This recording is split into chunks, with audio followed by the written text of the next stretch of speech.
What's up, everybody, and welcome to the Comment Writers. We are a Kamen Rider review podcast, and today on the show, we're going to talk about Kamen Rider Gav, episode 44.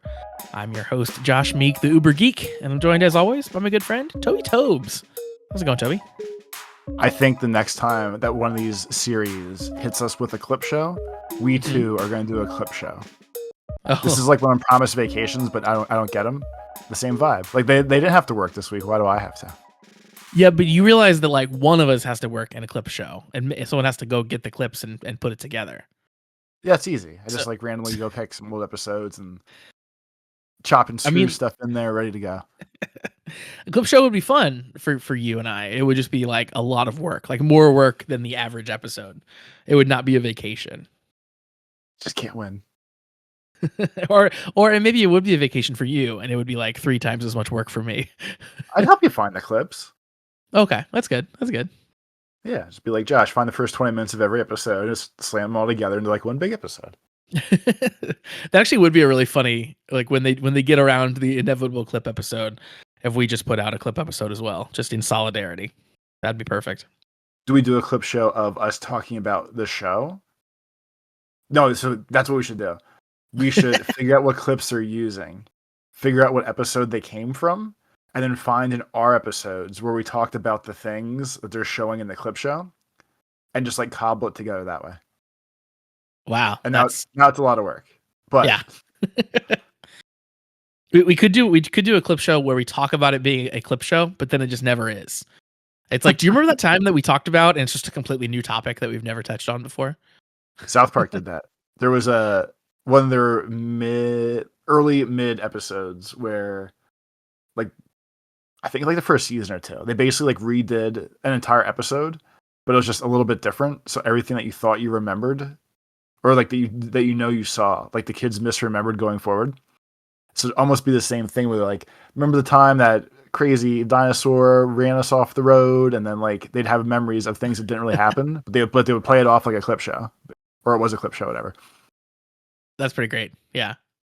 Community did something kind of similar to that, where they had an air quotes clip show, but it was all like completely new stuff, and it was like random crazy stuff. Like, oh, you remember that time that we had the like adventure in the haunted house, and then they'd cut away to them being in a haunted house, like exploring, like they're in Scooby-Doo or something. Or like, hey, at the time we went we went like rafting, and then it's like they have a hole in their air raft, and they're sinking on the river and stuff. And yeah, that's a good bit. The clip show that isn't really a clip show. I feel like all these examples are basically like Family Guy in real life. Like you're right. You're right. That's basically like just the dumbest random throwaways ever, but just a real life podcast version. Oh, that is true. It is just Family Guy. Did you ever? Are you a Family Guy fan? Have you ever been a Family Guy watcher? So I think the first 3 seasons I watched all the time because I had them stolen on DVRs or what are they called? CDRs? DVDRs? No, there was a fancy name for when you burnt ISOs onto CDs back in the day. There was some other like format they called them. Oh, are you thinking of a VCD? Video CD? Yes. Yeah. Those. But yeah, I had the first 3 seasons. I either VCD'd or maybe I copied the DVDs at that point. But that was like my go-to. I need something to fall asleep to in college when my anxiety was out of control. Yeah. So I watched a shitload of the first 3 seasons, and I think it got like canceled.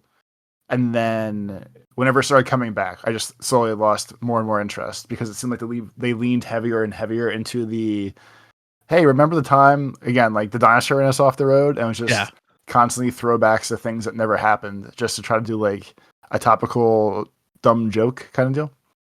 Yeah, that was unfortunately, it didn't really enter my realm of influence until that joke was played out.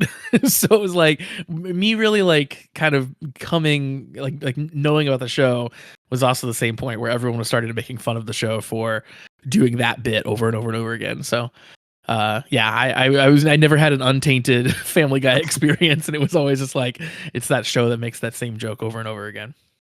With the fun part about the VCDs though was my friend and I downloaded like all of the Adult Swim series that were out then. So like Aqua Teen, Space Ghost, Sea Lab, and I feel like there was like Harvey Birdman, Hmm. like the actual like old school area of Adult Swim when it was super good. Heck yeah. And we used to author our own little VCDs that had like press play on this button for chapter 2 and like name the titles or name the Oh, episodes. nice. Yeah, yeah. So we made those, and then we realized that you could sell them on eBay, and there wasn't really rules about that yet. So we would buy spindles of CDRs for like 25, $30. And then by flipping that onto eBay, we made like, it'd be like hundreds of dollars flipped, and people would buy them all the time. And it was the craziest college job that like got me through Christmas. It got me through a whole year of college for like disposable income when I didn't have like other money coming in. And then eventually, that's when eBay started cracking down on like you can't sell VCDs on here anymore. But my friend and I made a killing because he taught me how to rip like ISOs into VCDs and like that whole process with Handbrake and everything else. Dude, that's awesome. I love that goes like lots of people were doing the, pirating things in that era. But I like that you took it one step further on the crime spectrum. And you weren't just pirating, you were then distributing on top Yeah, of the piracy. That's perfect. it was that I was running the two different gimmicks. We're gonna call them gimmicks for this point. Sure. So I had the 8 DVD Netflix plan going, and when GameFly was doing rentals, I had the 2-game GameFly thing going. Yeah. Basically, my PO box at college would be like packed to the brim full of discs almost like every other day. And all I would do is take them home, rip them all to the computer real quick, throw them on the hacked PS2 or the hacked Xbox, and right back in the mail. So I had like binders upon binders of movies, and everyone thought it was cool. It's like, wow, look all the movies you have. This is brand new. This is awesome. And of course, it was like the shitty cam rips, and the shitty cam rips were extra shitty when you ripped them onto a CD-ROM. Oh yeah, it just gets worse every conversion it goes down. Yeah, Yeah.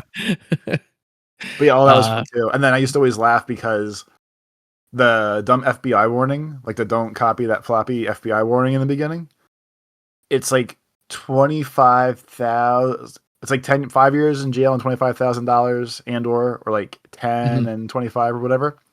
So every once in a while, I'd just sit there and count through my book and be like, how many movies do I have? And then be like, wow, I'm going away or paying a lot of money for a long time. You and I would have come up and been doing these sorts of crimes um right around when they started actually like going after individual people for this kind of stuff. Do you remember Oh yeah, that? Because I was a little bit younger than you, but like I was the kid at home who like knew about the computer and was savvy enough to do all the same stuff. And yeah, I would do the same thing of like download a bunch of music, download movies. We had the Netflix disc thing going too, where we'd get discs in. We would just rip them and send them back. yeah. So we also It's just a had pure the transition. There was like yep. no, like I never actually watched the DVD on that DVD. I would watch the DVD as a burnt copy Yeah. first. Yeah, that's usually what we would do too. Yeah. But then I remember the point where like the first of those lawsuits, like for like the music piracy popped up, and it was just like some like regular person who is suddenly now like in court facing like hundreds of thousands of dollars in lawsuits. And I was like, oh god, this is all very real. like It's like very real. I was doing way worse than this person was doing, and now he is in court for this. This is insane. Yeah, and especially when you have no money, and like that was there's tons of lawsuits where like we're suing you for $25 million, knowing the payout's going to be like 50,000. Yeah. It's just we're gonna set the precedent. We're gonna do the thing. So like he would definitely like that first. I forget like it was some college kid I think, but like he definitely like got completely shit on because of being the first and having to be the example. Yeah. But it's funny because my ex brother-in-law actually got when he was in college, he actually got a letter from the university of Oh like, yeah. hey, we tracked your like so and so whoever contacted us, we tracked the IP back to you. We know you're like doing file sharing in your dorm room, and they completely throttled his internet so he could like barely like actually use it for class. So he pretty much like lost all internet privileges. Yeah. I definitely knew someone who did that as well. Went to a fairly large college. and got involved in the I will call it the file sharing ring that was happening in this college, because it very much had the feel of like a mafia situation or something. And it was definitely like you have to upload a certain amount in order to download. They had to maintain ratios and stuff. You have to be providing a certain amount of things to get access. So you were implicated from the very beginning in the system, but then they were serving it off of the school's like super fast like T1 line servers. Yeah. So like this is at the point where like high speed internet is still like a novel thing in most parts of the country. And this friend is telling me like, oh yeah, I can download an entire movie in like 2 seconds, like literally 2 seconds. I'm like, this is you're gonna get in so much trouble for this, and he did, yeah. So yeah, I'm happy that I didn't have that available to me when I went to college, because I probably also would have gotten too involved in the illegal movie downloading ring. It's all. I feel like it's all part of the fun. To be honest with you, like when I was in college, me and one of my other friends did his college's radio show together, like radio Oh yeah, station together, and that was like 10 to midnight. I think it was Tuesdays, but like, of course, it was like punk hardcore, screamy, blah blah blah. that's so sick. I always wanted to do a radio show, and I never did. Yeah. Now you have this, Josh. Now Yeah, you have this. this is why this is why I podcast, really. Like, me wanting to do podcasting evolved from me wanting to do a pirate radio show. Because when I was a kid, I saw Pump Up the Volume with Christian Slater, where he runs a pirate radio station, and that made me, for the next year of my life, research basically the hardware that I would need to run my own FM station. And I got far enough down the line of like picking out what I wanted, until I finally, someone told me on a forum, like, if you buy this, like the FCC is going to show up at your door. Like, if you buy this and turn it on, like they're going to show up. Like, it's not like if, it's when they show up. So yeah, That's no, amazing. I'm with you there. Yeah, so like that was when I was super into IRC, like the whole like Yep. whereas EFNet, all the different crazy little IRC channels. But the one that I was always in was like, I guess the channel name or like hashtag, whatever, how the hell that shit worked. But it was like Absolute Punk, and that was like one of the three main punk album file sharing things. Where like, oh, these are the new rips for today. Do like exclamation point 7 to get this album. And I remember there's 2 or 3 times that I got the albums from the radio station. I would rip them and I would upload them to somebody else and be like, I don't know what the hell to do with this. If you want this, knock yourself out. Because I wasn't like in the group. I was borrowing stuff. And there was actually a whole thing where some kid took credit for it. Of like, yo, I stole this, I ripped this. And like someone else high in the group was like, well, it doesn't sound right. It's not labeled right. And then someone else asked me about it. And it turned into like there's this whole drama where like people were taking screenshots of conversations I was having with people and using them as like exhibit C of like, no, look, like so and so didn't rip the CD, he got it from Toby, and because Toby works at the radio station, but like Toby didn't know what to do. And it's like this crazy thing where like somehow I was like engulfed in IRC drama for like trying Yeah. to just keep people like I think it was Rock Against Bush 1 or 2, whichever Okay. one came out when I was in college. But specifically that album that caused all this drama because no one else had it before I did in the channel, and then I tried to be a nice guy and steal stuff, and it all went to shit. Dude, if you have never been on like the tangential edge of scene drama like this, it is hilarious and crazy how seriously that people would take this kind of stuff, or can take this kind of stuff. I remember like reading about some of that stuff when I was younger, like the crazy like race to who gets to like rip something first, and then you get to like tag it with your group, and all the crazy info files that people would always ship with stuff. But yeah, Like, like the best wildest ASCII art yeah. of nonsense, and then like I wish I remembered some of the names, but like some of the groups were like so and so's dead, we were born as this, fuck this group. Like just the best like text drama over little like files attached to downloadable CDR ISO file nonsense is Yeah. It was always like shouts out to these groups, and then like fuck these other groups. Is how it always played out. It was like we're good with these people. We're these people are dead to us. and And like you said, every one of them had that. Yeah. and then like you said, it was definitely like mafia shit because I feel like almost every group had like rankings or tiers of people, and they were like, this is the captain, this person's the admiral, these are Yeah. the three main rippers, you only talk to them if you have files to give them, and then these people are like the advertisers, they do all the they do all the compression and everything else. And there was always like in those crazy like info files, there's like tons of information with people with fancy titles and everything. Yeah, because it was the one place that like they got to show off for that work that they're doing. Because like anywhere else, it's like this is getting tossed around and passed around the internet and stuff. But this is your like newsletter where you get to air all your grievances and show off on all your all your team and stuff like that. I always talk about like early internet feeling like the Wild West. And that's a great example of it, where it's like no one was like policing this stuff, and all of these crazy social structures were popping up around all of this technology, and everybody was just kind of figuring it all out, and like no one knew what they were doing, and some of it went so crazy and weird like that. It's just like it felt like a new crazy exciting thing to discover every time you would get online. And that's I think the thing that I miss the most about the internet nowadays. Like now it's like I boot up my computer and I go to YouTube, and that's the most exciting thing that happens, right? And yeah, it used to be so crazy. And see, like, it's funny too because I don't know how I learned to do that stuff back then. Like, I don't know how it started to get me far enough Oh yeah. where I was like ripping things on IRC. Like my college roommate that was in IT with me, like he taught me how to do all like the stealing stuff. Like he helped me get a modded Xbox and all that kind of nonsense. But like I know he helped me with like the end game of it.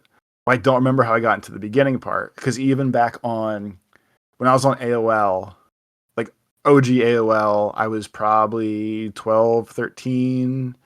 So we'll call that like 96, 97. They had like the same whereas channels on AOL. Yeah. And Well, because they'd be like, send us like type in this code to get our email of all our file lists. And like if you wanted, we'll call it like Diablo, it was probably like a 300 megabyte disk. And they broke it into like 97 parts. And you had to request all 97 parts at the same time. And you just had to hope your like a shitty modem would download the whole thing. And like that was always a crazy project. yep. I think early on AOL, like AOL provided Usenet accounts, I think is what you're talking about there. And then by the time I was on AOL, that had all stopped. So like you got in early enough to AOL that it was cool AOL, and you got Usenet access because of AOL. And then they'd shut all that down by the time I showed up. I can tell you the thing that introduced me to all of it was by the time I was like getting free reign of the internet, Napster was kind of like starting to get word of mouth a little bit. Like you had your, eventually you had your like Kazaa and stuff like that, but like the early song file sharing stuff was like you would hear about it. Like you might read about it on a forum or something, and then I'm sure at some point I read something and then Googled it, and then that or excuse me, Ask Jeeves it or whatever I would have done at the time. But yeah, the early stuff was definitely like just downloading like single tracks off of Napster. And then eventually, like very quickly, it's like, well, that's not enough. I need whole albums. I need whole movies. What are we doing here? Then like the craziest thing tied to that, like along the same vein of that, is so my internet speed now is pretty fucking fast. Like my internet is expensive, but like Yeah, I think it's like a gig and a half down now at home at this nice. point. And it's just insane to me that like every era of going forward, like the downloads always seem too slow to me still. Like I could be Yeah, downloading something at like 7 megabytes a second. It's like, oh, it'll be done in 2 minutes. It's a 80 gigabyte game. And for whatever reason, that time seems slow to me. Like no matter what, it's like I'm sure there's some fancy name for it, but it's basically like I guess nothing's ever good enough for me with my internet. yeah. And then the days that it's like going slow, I get beyond irritated because I'm like, I remember these bad days too. This is bullshit. But like, I just don't know. See, The I'm kind of faster the it gets, the opposite, slower it which is gets. funny. Yeah, I'm the opposite because I still remember the slow days So now when something like that's 80 gigabytes downloads in 2 minutes, I'm like, this is the future. I can't believe it's so fast. Like, it feels like too, like we're getting close to like theoretical like disk transfer speeds at some point, right? Like eventually my internet's just fast enough that my hard drive's not quick enough to keep up. And that's a good place to be. Yeah, Yeah, like I with all like I, the, I like watching the download bar go really fast. That's really fun. I think with all the stealing stuff, I think I'm the right age where I've been on the cusp of all of it, like being the weird secret thing when I was doing it, and then slowly blowing up on the back end afterwards. Yeah, same. So like whatever the stupid generation we are, like we're like for tons of stuff, like right in the sweet spot of I was there for all of it, and I was involved with most of it, especially if it was like quote unquote illegal to illegal, I guess, whatever you would call it. Yeah, yeah, yeah. It's just And fun. then I don't know. yeah, it is fun. Yeah, and then you get into like you get access to like private trackers later on, and yeah, all kinds of stuff. First I time I made wonder. first time I made my own torrents, I felt like a genius. And Oh I was yeah, like, I'm working fucking magic here. Because I think it was for there's two bigger torrent music sites I use. Like one was Waffles FM I and remember them. one was something else FM.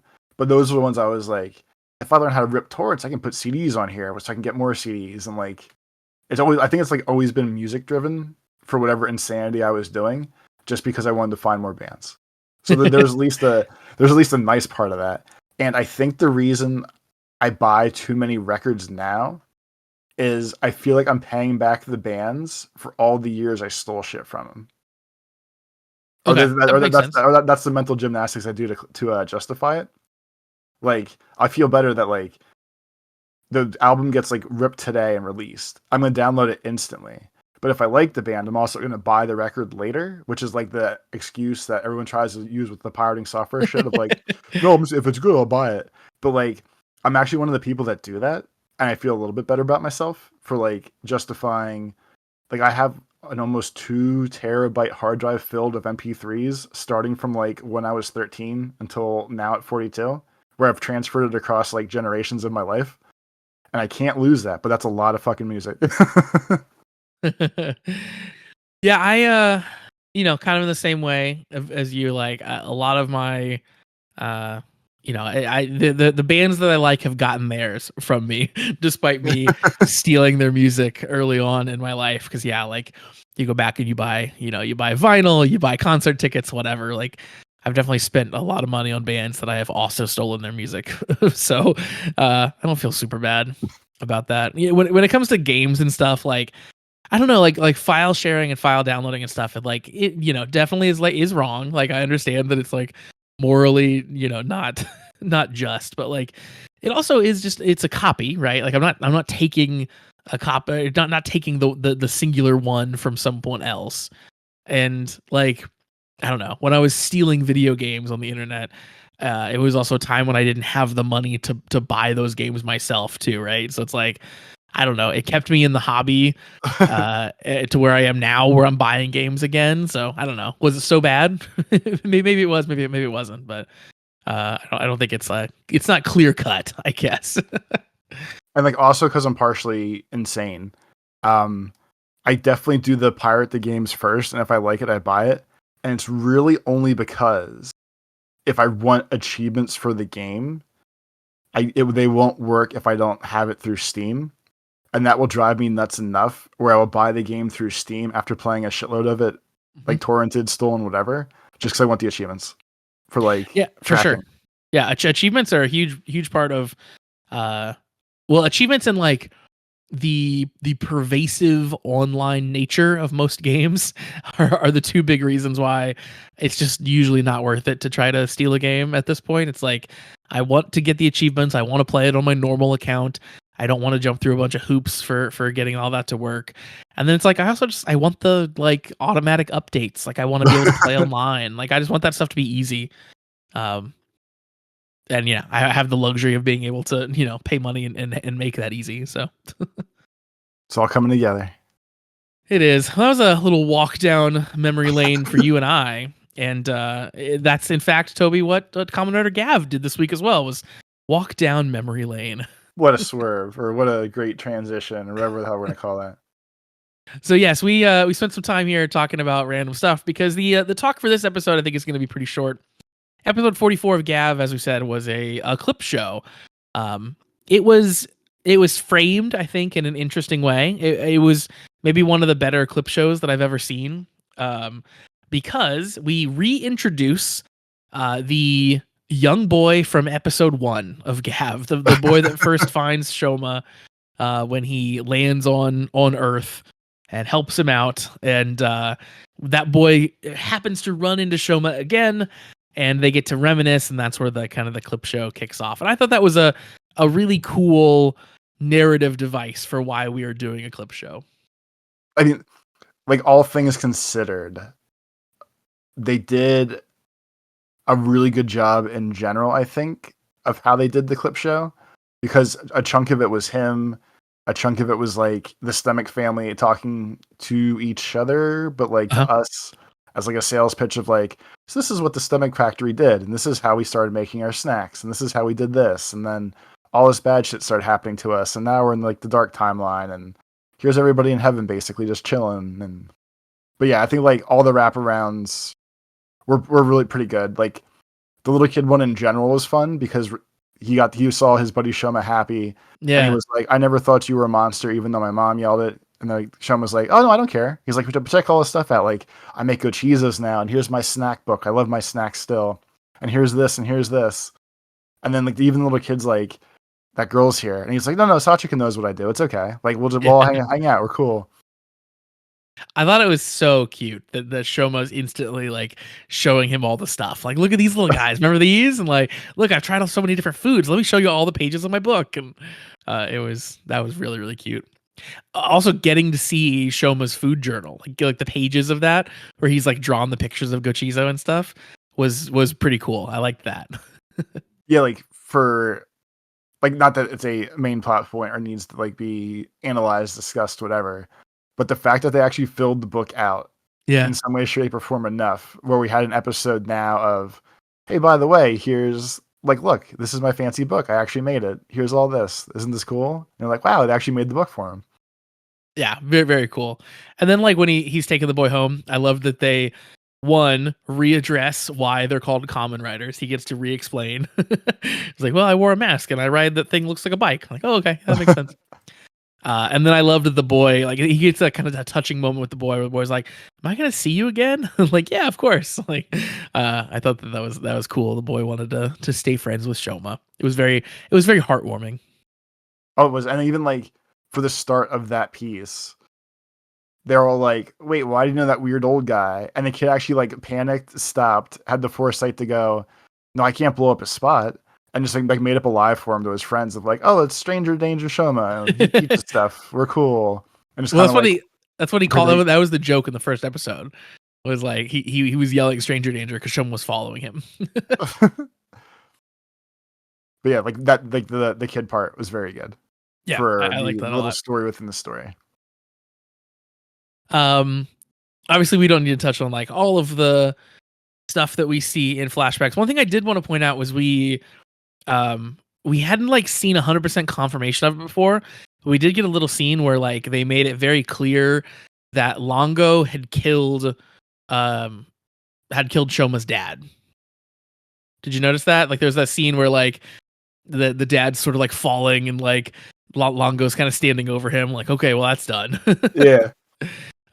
So you know, you maybe could have guessed that up to this point, or like maybe could have guessed there probably was some foul play, but like we didn't really know what happened to Shoma's dad. We didn't really know if he was still, you know, if he had died of natural causes or kind of what had happened. But I think they made it pretty clear that Longo killed him in order to gain control of the Stomach family.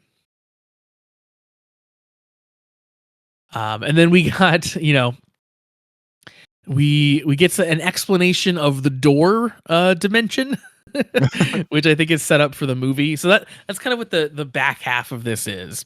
It was built special by our grandfather, so we can move around the world. Yep. Yeah. So yeah, if you don't know, the clip show here was happening because the movie is debuting. So the movie will take place between episodes 44 and 45. So part of this clip show was like, yeah, kind of setting the stage for the movie. So I think part of that was reminding us that the universe of doors exists and that it sometimes opens to different dimensions entirely. And then we get a little glimpse of that, which is this kind of crazy world where seemingly people who are dead are actually still alive and getting It's just along. heaven. It's just heaven. It's not heaven. It's a different place than heaven. No, it's heaven. Well, our friend Shade wrote an email in this week to explain that a little bit further. So I'll rely on him because yeah. he's decoding actual stories and things. So Shade says today's episode is mostly a recap. If you're confused about what happened at the end there, what we saw was a small glimpse at the alternate universe from the Kamen Rider gavv summer movie. It's coming out this weekend, so they had to tease the viewers. Since you kind of saw the movie's twist that was in the episode, I'll just explain it further anyway. The movie is basically about Shoma getting lost in an alternate universe where dark candy didn't exist. There was no conflict between anyone, and everything's nice. However, because of that, Shoma never existed in this world, and instead, Sachika took in a different mysterious golden retriever boy by the name of Taurin. So that's what we see there at the end. Sachika has a different helper who is very Shoma-like, and we get to see what Glada's still alive, and Sheeta is still alive, and I think like you even see Rakia maybe in that little scene quickly. Everyone's kind of like passing each other by. yeah, And that's all the summer movie. Was there anything else in the episode that stuck out at you that we maybe hadn't seen before, or that was new information? that was an ugly dog that Shoma was trying to play with. Poor dog. And then the big bad people at the end with the evil, like glossed out black gavv. I think his Gochiza looks sick. Yeah, I'm assuming that's the villain for the movie. Yeah. Looks very vampire-y, a pirate baddie.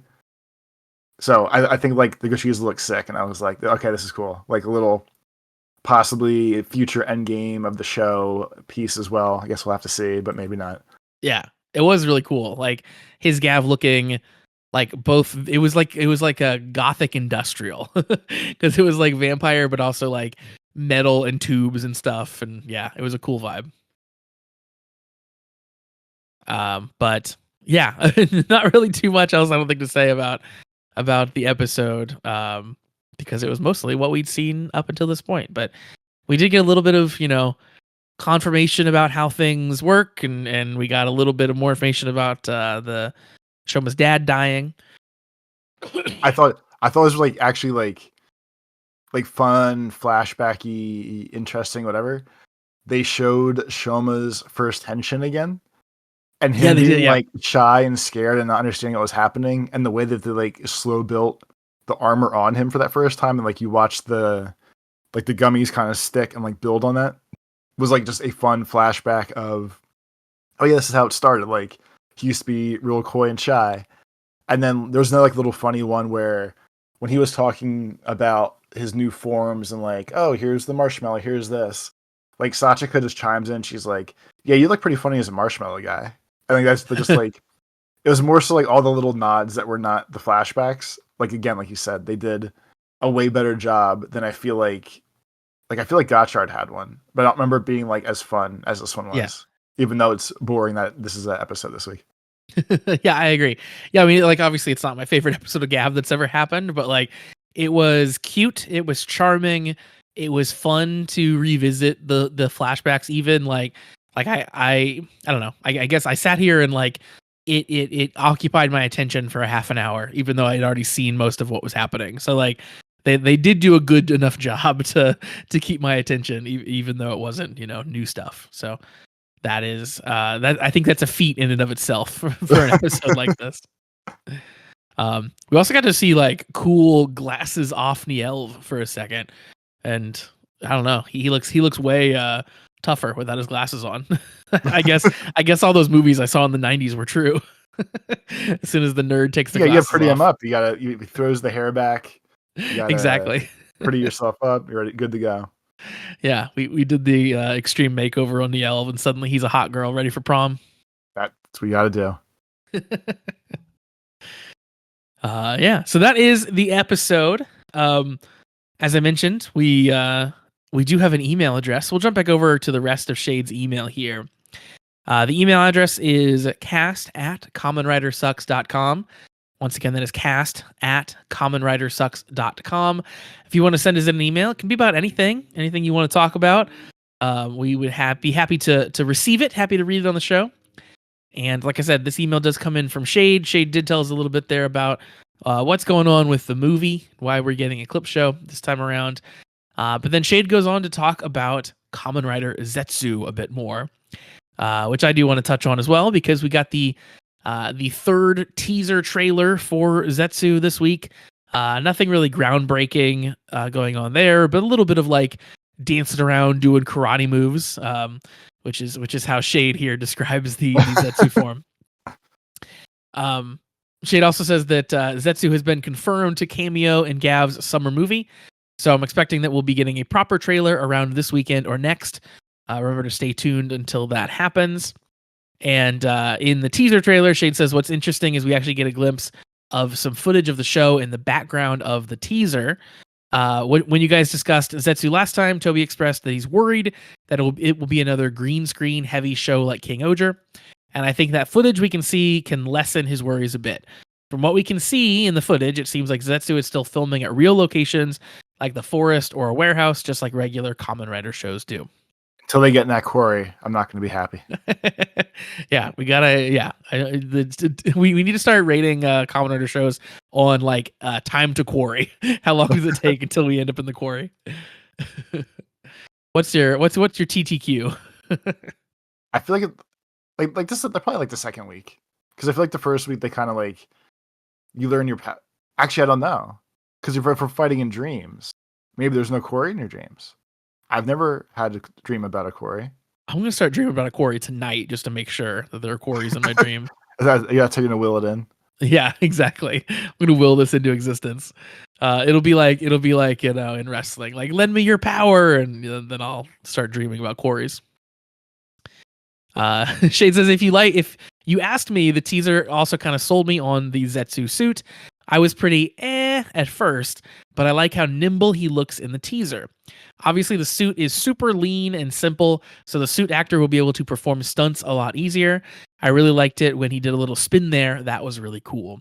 Yeah, I completely agree with Shade here. I think one of the criticisms a lot of times of the normal style of driver, where it's around the waist and has a bunch of gimmicks like sticking out of it, is that it's like so bulky, and you end up limiting what the suit actor can do in some cases because of all the gimmick hanging off of the rider.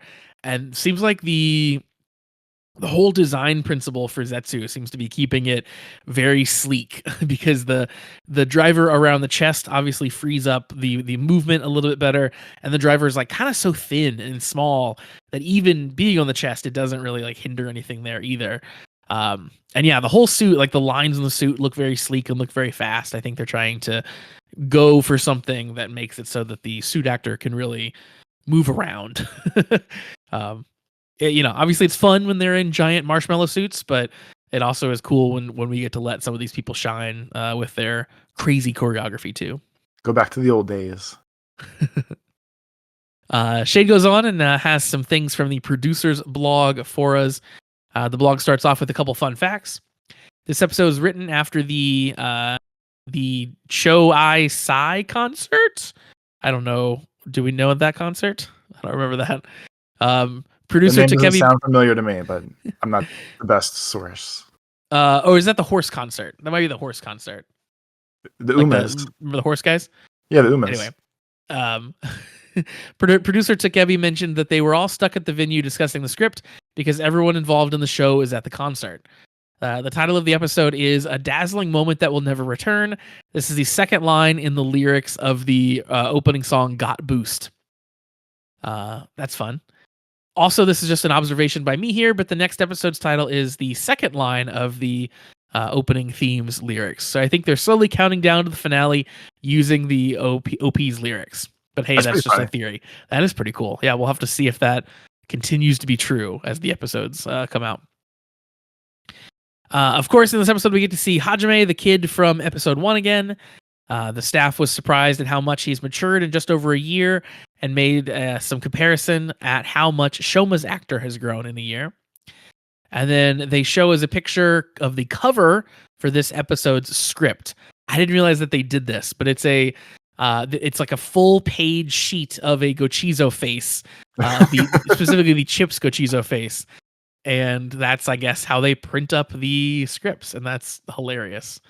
That's amazing. Yeah, I'll send it to you so you can see it here. But that's like, knowing that makes me want to try to get my hands on a script somehow. Like, you could just like print the picture. You That's don't true. have to, like... That's true. That would be a cool thing, like signed and framed or something. Oh yeah, that's slick. That's cool. Shade says we get to see Nielv split his bow into dual swords and give Honto another L. I guess I missed that in the fight. The bow comes apart, but that's cool to see. We get to see Sheeta and Glotta again for a brief moment. Like you said, when they're in what looks to be maybe heaven, they're like floating around on feathers or something. I'm calling it heaven. Whatever everyone else is called, that's fine. But if heaven could be an alternate reality or an alternate realm or whatever the proper phrase was for where they're going. That's fair. Apparently there were no plans for Glotta to appear again after her death, but the actress was available, so they got her back anyway. That's great. Like, hey, you're around still. Do you want us to come back for this? Like, what else would they be doing? They just, like, she just filmed 40 episodes of the season. They had 2 off, and they're like, hey, do you want to come back for a week? Like, where the fuck do you think they would, like, you, the royal you, or the producers, whatever, like, where would she go in those 2 weeks where she's like, oh, I'm busy now, I can't come help you guys? I guess she could have gotten another job filming something else on location somewhere. I don't know. She could have been working hard. I mean, I would want to go sit on my couch for a couple weeks, I think, after a job. That's probably why I'm not an actor, Toby. She got her flowers, man. You can't be going back. Shade also says we got the reveal also that Longo assassinated his father, and there's a picture of the father on the ground, on the green screen ground with the shattered glass next to him, and Shade has captioned it "Yamcha looking ass," which is pretty great. Shade says that's it for today's producer's blog. We're nearing the end of the show now. Only 5 or so more episodes until they wrap everything up. Are you guys ready for the end of the show? Are you guys ready for the show to end yet? Or are you finally getting used to the life cycle already? Either way, I think I'm going to remember the show once it's finished, especially whenever I'm eating candy. I'm all ready for gavv to be a nice memory in the future. So yeah, have a lovely day, everyone. So are you ready for the show to end, Toby? Yeah, it's not like the other shows where I'm like, this needs to end. I'm done with this. It needs to be over. But like, I guess the happier form of that okay, it's been about a year. The past couple episodes are very heavy in the, okay, we're just doing lots of talking. We're slowly wrapping things up kind of deal. Like, it just seems like it's hit its natural, like, end game as a TV show is supposed to do. So it'll be nice to start the new season. But I think I'll miss this one. This one was pretty good overall. Yeah, I think I'm the same way. The Cho ISA concert that I mentioned is I looked it up. It's the Kamen Rider Super Sentai Cross live show that they do, where they put on a stage show for, I guess, for fans of both shows. So that's why everyone was there, because it was the Kamen Rider X Super Sentai stage show. But yeah, I think I'm the same way with the show ending. Like, I think I get, like, at the end of shows, I get like anxious to see how they wrap up, right? Like, the journey's fun, but then I start to wonder how they start tying up loose ends. And sometimes that is way more of an anxiety of like, ooh, there's enough loose ends. I don't know that you're going to be able to like stick this landing, but I'm that was Gottschalk's problem for sure. yeah yeah. As we mentioned a bunch of times. But here I'm more like, this has been such a fun ride that I'm really interested to see how you put a bow on this. And like, I think you'll do a great job at it. Like they've done great, I think everything so far, but I'm really just super curious about, how they finish up Shoma's story and kind of where they leave all the characters along the way. But yeah, I mean, the show's been delightful. I've really, really liked it. I hope that the next one is even remotely as good as this one has been.